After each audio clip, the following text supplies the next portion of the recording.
How to add background in Streamyard. Adding a background in Streamyard enhances the visual appeal of your live stream, creating a polished and professional look.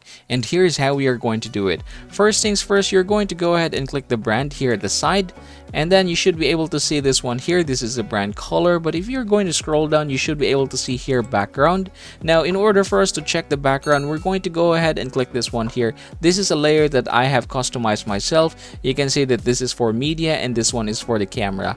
And yep, that is how it looks right now. So the way that you're going to do this one is that you're just going to go ahead and choose here. We have image. We also have videos. So for the videos, you can see that there's like a subtle movement, just like here. It's kind of like a wave. And the one that I used earlier was also this one. This is actually a video. As you can see, there's like a slight movement down here. Now, if you want to add a new one, you can just go ahead and click this one here.